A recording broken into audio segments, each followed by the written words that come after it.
আজকে আমরা ভৌত পরিবেশ সম্পর্কে আলোচনা শুরু করব। প্রথমে আমাদের যে বিষয়টা পড়তে হবে সেটা হচ্ছে তাপ। তাপ কি? তাপ এক প্রকারের শক্তি, যা সাধারণত গ্রহণ করলে কোনো বস্তু গরম হয়ে যায় আর বর্জন করলে কোনো বস্তু ঠান্ডা হয়ে যায়। এই যে ঠান্ডা গরম, এই বিষয়টা আমরা বুঝতে পারি। ঠান্ডা গরমের অনেক পার্থক্য হয়, যেমন বরফ প্রচণ্ড ঠান্ডা, আবার ফুটন্ত জল প্রচণ্ড গরম। এই যে ঠান্ডা গরমের পার্থক্য, এটাকে বলা হয় উষ্ণতা। উষ্ণতা হচ্ছে তাপের বহিঃপ্রকাশ। তাহলে কোনো বস্তু কতটা ঠান্ডা বা কতটা গরম সেটাকে আমরা কিভাবে মাপতে পারি? আমরা একটা যন্ত্রের সাহায্যে মাপতে পারি, যাকে বলা হয় থার্মোমিটার। থার্মোমিটার হচ্ছে উষ্ণতা পরিমাপক যন্ত্র, তাপ পরিমাপক যন্ত্র কিন্তু নয়। তাপ পরিমাপক যন্ত্রের নাম হচ্ছে ক্যালোরিমিটার। ক্যালোরিমিটার সম্পর্কে আমাদের এখন পড়ার দরকার নেই, আমরা পড়ব থার্মোমিটার সম্পর্কে।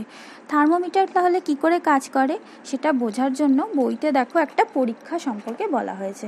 কীরকম সেটা? একটা কাচের শিশি নেওয়া হয়েছে, তার মধ্যে লাল রঙের জল ভরা রয়েছে। এই লাল রঙের জলটা এমন পরিমাণে ভরা রয়েছে যাতে শিশির মধ্যে অনেকটা ফাঁকা বায়ুপূর্ণ স্থান থাকে। এবারে এই শিশির মুখে একটা ছিপি লাগিয়ে দেওয়া হয়েছে, আর সেই ছিপির মধ্যে ফুটো করে একটা সরু পাইপ, একটা সরু রিফিলের নল সেই শিশির মধ্যে ভরে দেওয়া হয়েছে। আর এই ছিপিটার মুখে কিছুটা ক্রিম বা ভেসলিন জাতীয় জিনিস লাগিয়ে দেওয়া হয়েছে, যাতে শিশির মধ্যে বাইরে থেকে বাতাস আর না ঢুকতে পারে। এবারে এই শিশিটাকে একটা গরম জলের পাত্রের মধ্যে ডোবানো হয়েছে। পাত্রের মধ্যে ডোবানোর ফলে আমরা কি দেখতে পাবো? কিছুক্ষণ পর দেখতে পাবো যে লাল রঙের জলটা রিফিলের যে সরু নল তার মধ্যে দিয়ে খানিকটা উঠে এসছে। কেন উঠে আসবে? কারণ তাপের ফলে বস্তুর আয়তন বৃদ্ধি পায়। যেহেতু গরম জলে ডোবানো হয়েছে, তাই লাল রঙের জলটাও গরম হয়েছে, আর সেখানে লাল রঙের জলের আয়তনটা বেড়েছে। আর এই যে বেশি যে জলটা আয়তনটা বাড়লো, সেটা আর অন্য জায়গা দিয়ে যেতে না পেরে রিফিলের ফাঁকা জায়গা পেয়ে সেখান দিয়ে উঠে এসছে।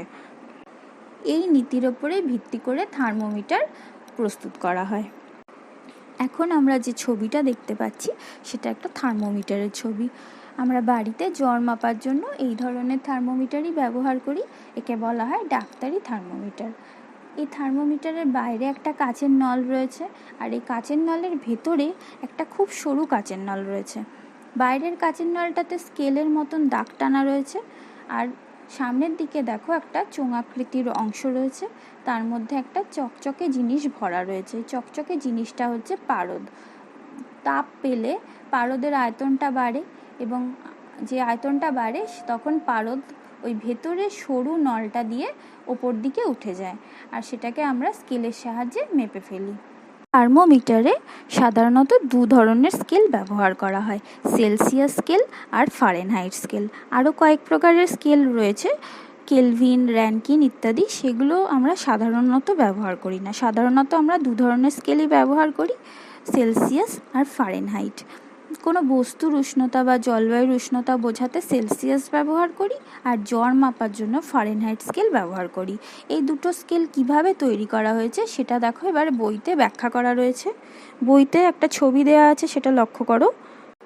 ছবিতে লক্ষ্য করো, একটা পাত্রে বরফ গলা জল নেওয়া হয়েছে, আর দুটো থার্মোমিটারকে ক্ল্যাম্পের সাহায্যে আটকে এই বরফ গলা জলের মধ্যে ডোবানো হয়েছে। ক একটা থার্মোমিটার আর খ একটা থার্মোমিটার। ক থার্মোমিটার হচ্ছে সেন্টিগ্রেড থার্মোমিটার, আর খ থার্মোমিটার হচ্ছে ফারেনহাইট থার্মোমিটার।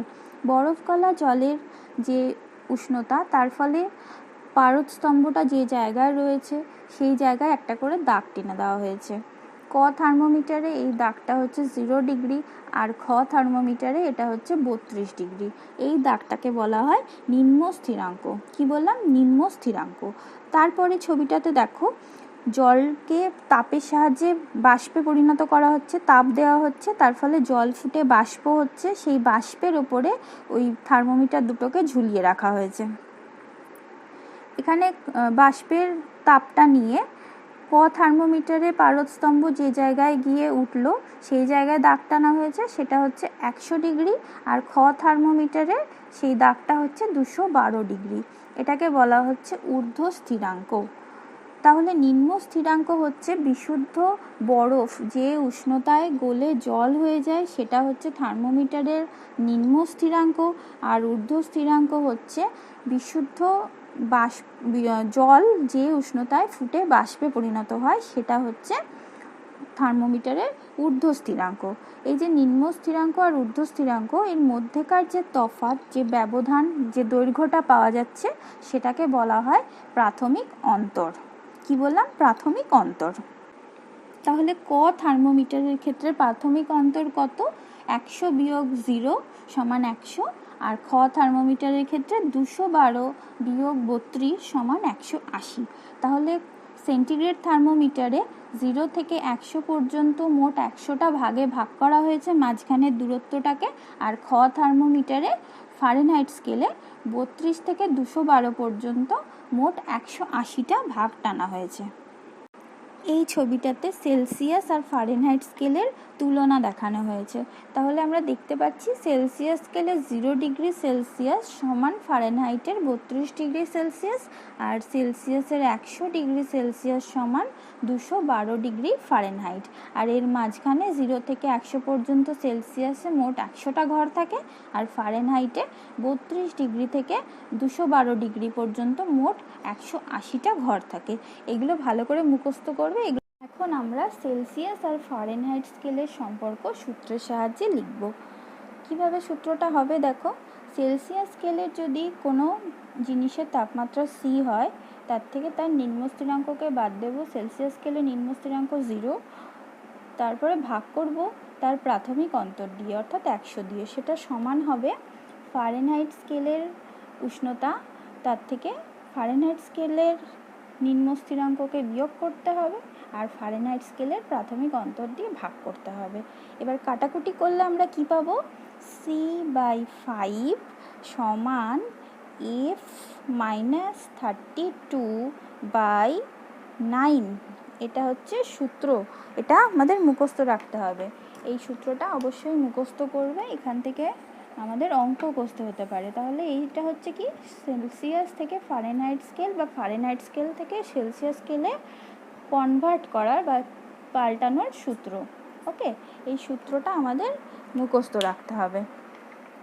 এবারে দেখো বইতে একটা অঙ্ক করতে দেওয়া হয়েছে, 40 ডিগ্রি সেলসিয়াস সমান কত ডিগ্রি ফারেনহাইট হবে সেটা কষে বার করতে বলা হয়েছে। কি করে কষে বার করব? এই সূত্রটা থেকে বার করব। সূত্রটাকে আমরা একটু পাল্টে লিখে নিই। দেখো 9টাকে গুণ করে দিচ্ছি, সি এর সাথে কোনাকুনি গুণ হয়, বাই 5 সমান f-32। তাহলে এবারে এফ সমান কত সেটা বার করে নেব।